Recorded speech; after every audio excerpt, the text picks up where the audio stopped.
Hola, hola amigos de País Lobo Radio Mía y Radio La Mega. Soy Rocío Gambra y esto es un nuevo Política Podcast días miércoles con Juan Carlos Claret. ¿Cómo estás, Juan Carlos? Muy bien, Rocío, gusto en saludarte y como cada miércoles saludar también a través tuyo y de los micrófonos de País Lobo y Radio Mía y La Mega a quienes nos escuchan en Río Negro y Puerto Octay, comunas entrañables. Así es. Como todos los miércoles, los saludamos a esas dos comunas en particular, Río Negro y Puerto Octay. Y te echamos de menos el miércoles pasado. Estabas, pero full de pega. Así que muchas Estábamos felicidades por full. esa victoria que tuviste, ¿ah? Gracias, sí. La semana pasada comenzamos un juicio oral, que es la última etapa del proceso penal, en el que es como en las películas, objeción, que esto, que el interrogatorio de testigos, por un homicidio, donde finalmente se declaró culpable digamos, Al al imputado. malhechor. Claro, y nosotros íbamos en defensa de las familias, de los sobrevivientes a este homicidio, así que el tribunal decretó 8 años de cárcel y también un pago de una indemnización, así que en algo que eso contribuye a reparar el sufrimiento de una familia frente a una defensa del acusado que era de que estaba loco, así que logramos desmontar eso, así que estamos bastante contentos. No estaba loco, estaba haciéndose pasar por loco nomás. Era un psicópata perverso. O sea, el peritaje La demostró que dura. era psicópata, pero todos los pasos que él hizo para demostrar su locura era parte de una orquestación, digamos. Así que en eso era perverso, Juan malévolo, Carlos, digamos. estás como para Netflix, ¿no? Falta todavía, falta todavía. Ojalá nos lleguen algunas causas de fundaciones. Oye, sí, ese tema vamos a revisar hoy porque el fin de semana, en la tercera salió que 22 de las 29, de los 29 contratos que habían sido declarados ilegales venían de la administración de Vallespín. Todo eso quedé con de dudas y dije, vamos a esperar al miércoles para que Juan Carlos nos pueda aclarar, porque efectivamente en este rato también hubo declaraciones de parte del GORE, se está hablando de que no son ilegales, que solamente hay que arreglar algunas cosas, pero tenemos el caso de Kimona ahí, que también está bien entramado, ¿ah? Así que eso vamos a revisar el día de hoy. Pero antes de partir, quiero hacer una salvedad respecto al capítulo de ayer con Héctor, donde analizamos el caso del PPD, donde le hicieron como una zancadilla a Natalia Bergentili, porque la dejaron fuera por vocover, o sea, por default, porque uno de su lista en realidad iba a ir por la otra lista, pero hubo un fallo de parte del Trisel del PPD y dijo, la lista de Quintana tampoco estaba en tiempo, así que también quedó fuera, y les dieron plazo hasta el jueves para inscribirse y todavía están dudas si es que ella va a inscribir o no una lista. Así que bueno, eso todavía está en conversaciones y no está cerrado, así que eventual no se sabe bien qué es lo que va a pasar. Eso, pero vámonos a lo Mira, que nos convoca el día de hoy. Ah, y lo otro, ya, que sigue, también pasó. ¿qué No sé si pasó? viste la vecindad del Chavo ayer. ¿Quién no vio ese meme, no? Está muy bueno. Eso eran los de Comando Jungla, los que estaban ahí, pero esos tienen hoy día.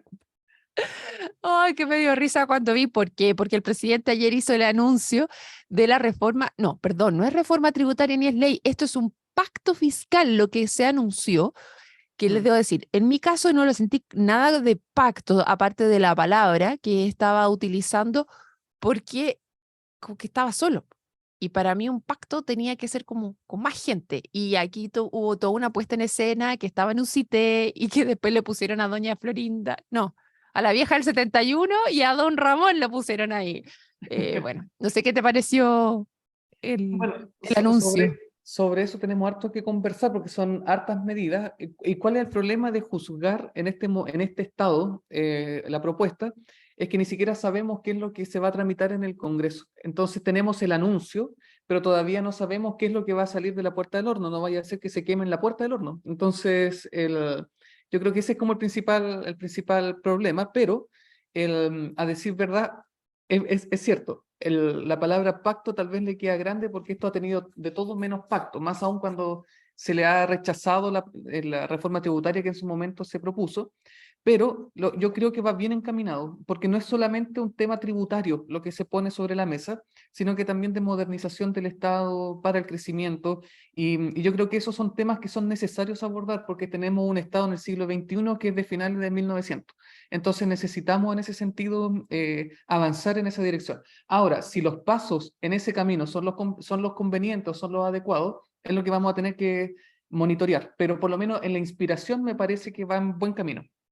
Sí, yo te concedo ese punto que efectivamente por lo menos ahora hay anuncios que van en cierta línea de que hay palabras que se están utilizando, porque yo me acuerdo el año pasado cuando algunos hablaban de modernización del Estado, cuando se estaba firmando este pacto por este nuevo proceso constituyente que se está llevando este año, se quería meter el tema de modernización del Estado también, porque decían, bueno, sí, una cosa es la Gran Carta Magna, pero la otra es qué es lo que está pasando y cómo está actuando el Estado ¿Cuál? para que tengamos mayor crecimiento, cómo estamos modernizando este Estado. Y el gobierno era bastante reacio a hacerse cargo de eso. Yo te doy el avance de que por lo menos ahora hay por lo menos un titular de que de que se va a avanzar. Pero entiendo que también hay una tremenda conversación respecto a los tiempos, porque una de las cosas en que hay acuerdos, yo creo que bastante transversales, es en el tema de ilusión y evasión, que es una de las cosas más importantes. Pero Renovación Nacional y Arturo Longton, no, el diputado Longton lo voy a poner porque Diputado, ¿sí? se me enreda con el hermano. ¿Es Arturo o Andrés? Porque parece que los dos son con H. Andrés, No nos Andrés, ayuda, no nos no sé ayuda. cuál de los dos, pero el diputado Longton dijo que estaban revisando si es que iban a ir a Tribunal Constitucional, porque hay una discusión respecto de si una ley es rechazada en sus ideas matrices, al separarlas, ¿puede una de ellas entrar en un plazo distinto? Entonces ahí estaban analizando si efectivamente podían ir a Tribunal Constitucional y podía ser discutida ahora en agosto o si tenían que esperar hasta marzo, que es cuando se cumple el plazo. Es bastante interesante esa discusión porque de lo que se ha escuchado es que hay transversalidad en avanzar en este tema. Entonces, no sé, y yo creo que vamos a tener espacio para discutirlo si es que se llega a presentar esa ley ahora en agosto, como estaba anunciado dentro de los plazos, o si se va a seguir conversando y estableciendo y acatando esta norma de que no puede ser presentado, porque no está eso cerrado. ¿Eh? Sí, yo creo que ahí van a ocurrir varias cosas. No va a ser primera vez que nos vamos a encontrar con un proyecto grande que se va a tener que fraccionar. Posiblemente en lo que tenga que ver con el tema tributario, vamos a tener un proyecto el próximo año, mientras podemos avanzar en los otros tópicos que son tomados por este pacto en pañales, porque todavía no sabemos si va a congregar a más gente. Y yo creo que el principal problema que tiene el presidente a propósito del tema de pacto es que precisamente ellos podían volver a insistir en la reforma tributaria insistiendo por 2/3 en el Senado, pero no tienen los 2/3. Entonces, eso demuestra de que no es tan transversal la propuesta.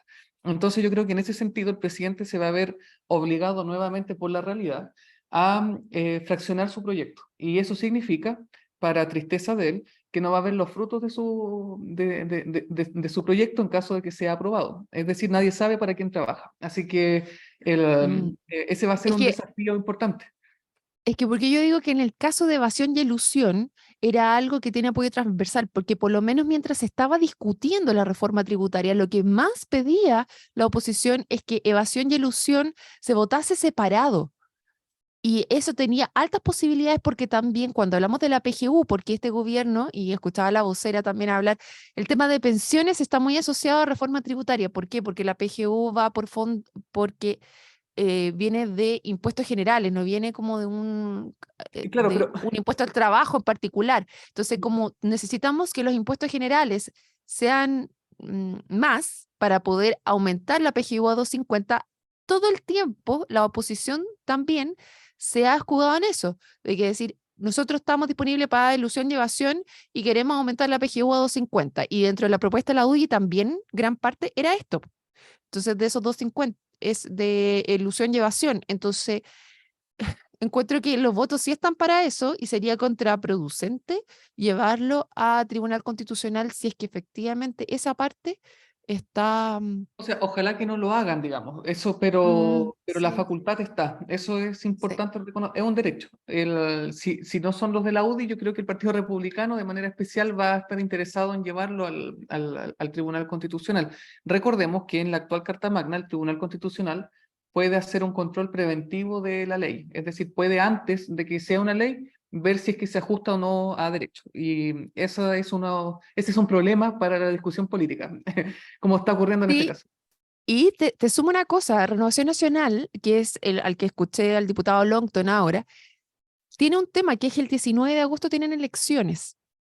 Y Mm, por lo menos yo conversé con la senadora Gatica y ella es de la lista de Orrego y Carlos Larraín, que es bien contraria a este gobierno, mucho más cercana sentí yo a republicanos en ese sentido. Entonces, ¿quién sale de esas elecciones? Yo creo que también va a sentar el tono de conversación. Está Galilea y está Núñez. También Núñez entiendo que podría entrevistar la mañana y estamos viendo también al senador Galilea, pero de lo que sabemos, Galilea es más de la línea dialogante, Núñez es más de la lista de Desbordes, de hecho Desbordes va a la lista de la senadora Núñez, pero la senadora Gatica va en la línea más conservadora y más, oye, más firme en ese sentido de disculpen Renovación la Nacional. comparación, pero para quienes vieron los Thundercats, la Rain es como Monra, porque uno lo ve de Munra. repente, así, uno lo ve muy disminuido y de repente aparece así con toda la vitalidad, así como uno dice, ¿de dónde sale el poder de Carlos Larraín como para seguir influyendo después de su jubilación? Si él se había jubilado en la política, digamos, entonces de repente regresa y son cosas bien interesantes. Así que eso demuestra que en política, en último término, nadie está muerto. Así que eso, Oye, de todas maneras, bueno, pero sí, es cosa, ya, me voy a poner. Estamos en los 50 años y cada vez se desentierra Allende y a Pinochet. O sea, ni ¿sí? siquiera están vivos literalmente, pero su figura sigue ahí influyendo.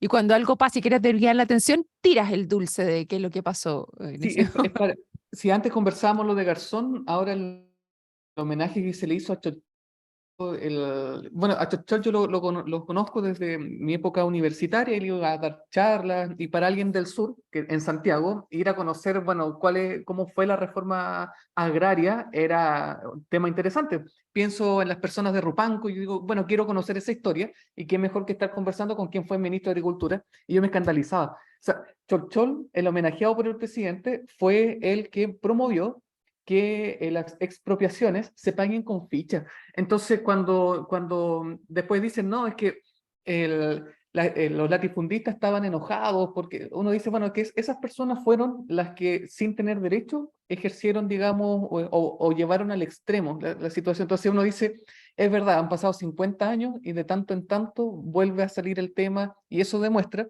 que tenemos heridas que no podemos solucionar más allá de la dictadura. Si uno mira más para atrás, incluso la reforma agraria no, todavía es sinónimo de un tema tabú o es sinónimo de división. Es impresionante. de todas maneras. Oye, vámonos, nos queda la mitad del programa, nos quedan 10 minutos. Vamos a analizar lo que pasó aquí en Los Lagos, ¿te parece? ¿Me puedes Perfecto. responder tú? ¿Son ilegales o no los contratos? Ya, hay que distinguir y vamos a hacerlo de la siguiente manera. A ver, Contraloría General de la República es un organismo público bastante extraño. Nosotros en clase lo estudiábamos con el profe Ruiz Tagle, el actual decano de mi alma mater, el, como un ornitorrinco, porque hace muchas cosas y de repente le falta tiempo y le faltan manos. Nosotros siempre decimos que en nuestras oraciones debemos tener presente al Contralor porque esa persona no debe dormir porque tiene mucho por hacer y creo que se necesita una reforma para hacerlo más ágil. Pero en concreto, la principal labor o por la que más se conoce el trabajo de fiscalía es por la toma de razón. ¿Fiscalía o Contraloría? Perdón, No me Contraloría. enredes, pues, Juan Carlos. Ya, perdón, Contraloría. Contraloría. Siempre voy a hablar de Contraloría. Entonces, el principal trabajo que tiene Contraloría es la toma de razón. ¿Y qué es la toma de razón? Es decir, mire, señor Contralor, nosotros somos un servicio público, somos parte de un órgano de la administración del Estado y vamos a hacer esta resolución, por favor revísela y coteje que se ajusta a la ley. Eso es la toma de razón. Es un control, para decirlo en simple, un control de legalidad. Es que ese acto administrativo está ajustado a derecho. ¿Hay excepciones al respecto? Sí, sí las hay. la famosa resolución 6 de la Contraloría permite a ciertos actos de la administración eximirlas del control de legalidad, ya de la toma de razón. Pero son las resoluciones de mero trámite, no la asignación de fondos. Y ahí es donde hay un principal problema. ¿Por qué? Porque cuando los gobiernos regionales, particularmente los que son de disposición del gobernador, en este caso Vallespín, asigna recursos, necesariamente tiene que la resolución que asigna recursos pasarlos por Contraloría. Y es un trámite lento, demora, sí, es verdad, eso vuelve bastante lenta la administración, pero es necesario para un adecuado control. ¿Y qué es lo que pasa en este caso particular? Vamos al gobierno regional de los lagos. Y esto lo sé bien porque yo iba a postular a uno de los fondos y enhorabuena que no postulé, porque si no tal vez estaría siendo investigado en este momento. Entonces, ¿qué es lo que ocurre? Yo quería publicar 2 libros sobre la organización de laicos de Osorno, todo lo que tuvimos que ver con el tema del obispo Barro. Entonces, me acerco, toco las puertas de la gobernación regional y digo, miren, esto es de relevancia regional y necesito financiamiento. Entonces me dijeron, existen 2 vías. La primera, a comienzos de año, usted postule a los fondos concursables del gobierno regional, donde los CORE van a ser los que asignen el presupuesto por un tope máximo de 3 millones. Entonces le dije, perfecto, pero con 3 millones no se alcanzan a publicar libros. Entonces me dijeron, perfecto, vaya al otro fondo que se hace durante el primer semestre, que son fondos de libre disposición del gobernador regional, porque la partida presupuestaria así lo permite. Y precisamente son estos fondos y los convenios asignados mediante esta partida presupuestaria los que están siendo objeto. Es decir, la caja chica del gobernador que está asignado por presupuesto, no por voluntad del gobernador, sino que el presupuesto de la nación permite como un ítem asignar estos fondos para beneficios como estos. Me dijeron usted postule, pero no como persona natural, sino que lo contrate una fundación para que la fundación lo postule y los pagos se realizan mensualmente a la fundación. Y eso no es extraño, de hecho es correcto y es deseable que así sea, para que no sean las personas naturales las que respondan, sino que sea una persona jurídica determinada con patrimonio conocido, porque una persona natural puede ocultar bienes. Entonces, en ese escenario, cuando yo quise postular, me dijeron ya están todos los cupos asignados. Así que llegué, digamos, pese a que estaba dentro de plazo, me llamó la atención el que nos hayan dicho, miren, ahora es la ventana de oportunidad para que postulen, pero lo cierto es que ya están asignados los miles de, creo que eran como 600 millones, los que están a libre disposición del gobernador para beneficios de esta naturaleza.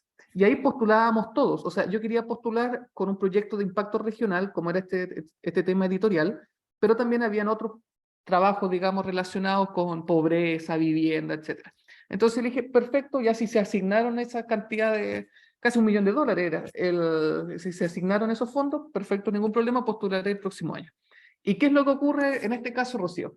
En esa dinámica, en esa asignación de fondos, el gobernador tenía que presentar las resoluciones que asignan los recursos a la Contraloría. Y aquí es donde vienen las distinciones. ¿Por qué? Porque hubo convenios, 22 convenios hasta el momento, porque Contraloría los está todavía investigando. A Contraloría se le ofrecieron 29 casos, investigó los 29 y sigue recibiendo mayores antecedentes. Es decir, esta es como la etapa inicial. Pueden haber más.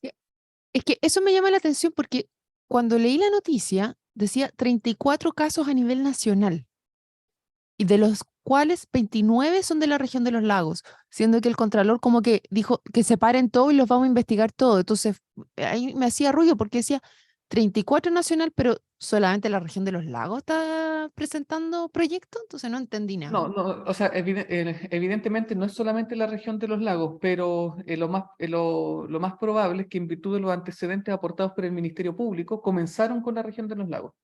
Entonces, es un tema simplemente temporal, no un tema de que esto se agota en la región de los lagos. De hecho, O podrían sea, haber vamos a más ver convenios. qué es lo que va a pasar en otras regiones después. Exacto, y de hecho no tengo datos, pero no sería extraño por cómo funcionan las investigaciones en Contraloría que no sean solamente 22 en la región de los lagos, sino que sean más. Solamente hay que ir esperando a que Contraloría vaya dando a conocer. Porque, dicho sea de paso, Contraloría tampoco tiene la cantidad de funcionarios suficientes como para hacerlo más rápido, digamos. Entonces ese es un desafío importante. Ahora, respecto a las distinciones, creo que es importante. Como era labor de Vallespín entregar esas resoluciones que otorgan plata a la Contraloría, Contraloría recibió algunas resoluciones y a varias les dijo que no. Es decir, señor gobernador, este convenio está viciado, no lo puede celebrar. Y hoy día se está instruyendo sumario en el gobierno regional de Los Lagos. ¿Por qué? Porque pese a la orden de Contraloría, esas platas se asignaron a esas fundaciones. ¿Ya? O sea, es decir, el gobierno regional de Los Lagos perseveró en un acto que la misma Contraloría, que el ente fiscalizador, le había ni siquiera recomendado, sino que le había ordenado no hacer. Eso por una ¿Sabes parte. cuántos son? No, ¿Sabes no tengo cuántos los son? datos, porque en estas cosas Contraloría no ha sido muy dada, digamos, la entrega de información, y en realidad creo yo que es precisamente porque todavía faltan muchos convenios todavía por investigarse.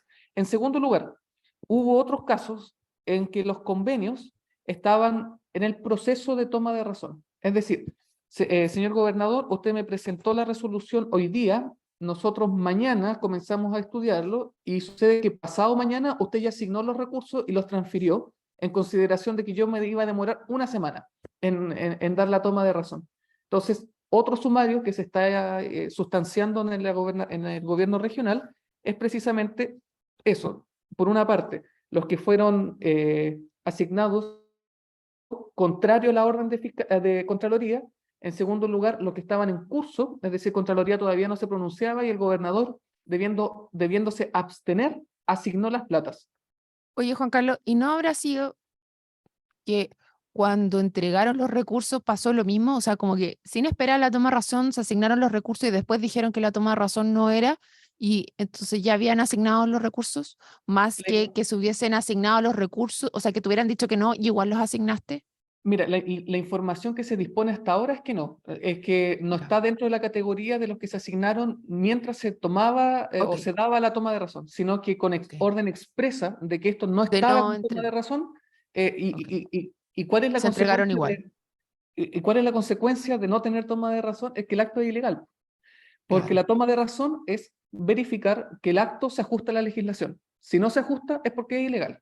Entonces se asignaron platas de manera ilegal, luego se asignaron plata no solamente de una forma ilegal, porque no había una toma de razón, sino que también se asignaron plata faltando la probidad, porque las normas obligan a los funcionarios a abstenerse mientras no haya una toma de razón para aquellos actos que no están exentos de la toma de razón. Entonces, Oye, pero qué diligentes en este caso los funcionarios, porque generalmente son más cuadrados y en este caso se saltaron las reglas, que es me que por parece eso es lo raro, sospechoso, dijera algún bofica, pues sí, eso es lo sospechoso. sospechoso, eso es lo sospechoso del caso convenio. Entonces, y por otra parte, hubo otros casos donde la Contraloría representó. ¿Y eso qué significa representar? La representación en la administración es cuando uno le dice a la otra persona, generalmente a tu superior jerárquico, cuando te ordena hacer algo que tú no estás de acuerdo, el decir, mira, ¿sabe qué? Esto yo no lo voy a hacer o voy a tener estos matices. Y si la autoridad, tu superior jerárquico, insiste, uno lo hace, pero al menos ya quedó representada tu oposición. Entonces, para eximirte de responsabilidad. En este caso, lo que ha hecho Contraloría también como una tercera categoría es representar, es decir, hacerle ver a la autoridad regional de que hay convenios que tienen que solucionarse con estos problemas. No son necesariamente ilegales, pero se necesita entonces solucionar uno que otro aspecto respecto al convenio. O sea, efectivamente hay algunos que son derechamente ilegales. Les dijeron Ilegales, que no y tenían que pasar y pasaron la plata igual. Hay pasan otros que no algo. esperaron la resolución de Contraloría, la toma de razón, que les dijeran, ok, está todo ok, vamos, y les pasaron igual.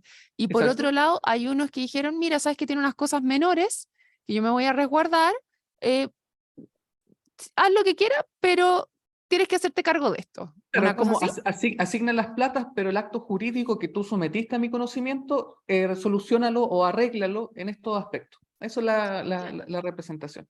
Bueno, y de lo que se está agarrando, entonces, el gobierno regional es de esta tercera pata, porque Es lo que que se ha dicho principalmente es eso, que son cosas menores que deben ser subsanadas, pero no son ilegales.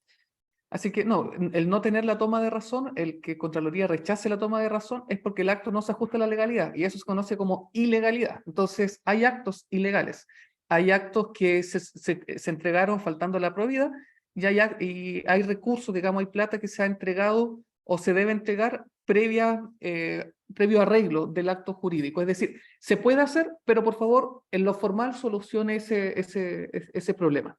Así ¿Y que... esto aquí, Juan Carlos, de quién depende? ¿De los funcionarios que lo hicieron igual o del gobernador A ver, directamente? políticamente responde el gobernador y ese es su karma. De hecho, no sería extraño que incluso haya mediado alguna orden del gobernador, si eso es lo que, para eso está el sumario. Entonces, responde ante Contraloría el gobernador, pero a nivel interno va a tener que responder el funcionario o los funcionarios que resulten responsables después de este sumario, estos dos sumarios que están iniciados, digamos, en el gobierno regional. Ese es el panorama. Y si se encontrasen culpable el gobernador, ¿qué le pasaría? Porque no es un cargo de elección popular. Sí, ¿Qué pasa ahí? habría que revisar la norma al respecto porque los gobiernos regionales, recordemos, son organismos con patrimonio propio, con personalidad jurídica propia, por eso es que el gobernador regional se puede querellar en contra, porque es víctima de un perjuicio patrimonial en contra de una de las fundaciones y no al Consejo de Defensa del Estado, porque Estás hablando ahí del caso Kimun, ¿no? exacto, exacto. Que De no hecho, corresponde a estos 600, porque esos son por sí solo 1.200. sí, pero no te olvides que Contraloría también informó que había problemas, aquí lo estoy viendo, con la Corporación Privada para la Educación y el Desarrollo Local, el Canelo. Esa es una de Sí. las que posiblemente gobierno regional en Pero, algún momento va a hacer pe- algo. pero eso no es de los 600 que estamos hablando de la caja chica del gobernador. No, es la del Eh, Canelo, sí, sí, sí lo La es. del Canelo sí, ok. Y esa sería parte de las primeras, de Sí, estos dentro de las convenios que primeras. fueron realizados a pesar de haber sido declarados ilegales. Exacto. Entonces, Ok. ahí, frente a casos como ese, lo cierto es que el gobernador se puede querellar para perseguir las responsabilidades de las personas jurídicas que administran la jurídica y no hacia otro organismo como el Consejo de Defensa del Estado porque el gobierno regional tiene patrimonio propio. ¿Por qué hago este énfasis? Al tener esa particularidad, tendríamos que revisar la norma, la ley orgánica de los gobiernos regionales respecto a cuáles son las causales de suspensión del cargo o de la cesación en el cargo. Mm. Entonces, porque al igual que Sí. los alcaldes que son elegidos por votación popular, también pueden, a decir verdad, ser destituidos. Así es como lo que tenemos el caso emblemático aquí en la región de los lagos de Ancud, donde el TRICER ya lo declaró admisible, pero que todavía no dicta su fallo. Querido Juan Carlos Claret, hemos llegado al final de nuestro programa y a todos los que se sumaron hoy los invito mañana a otro episodio del Política Podcast. Chao, chao. Chao.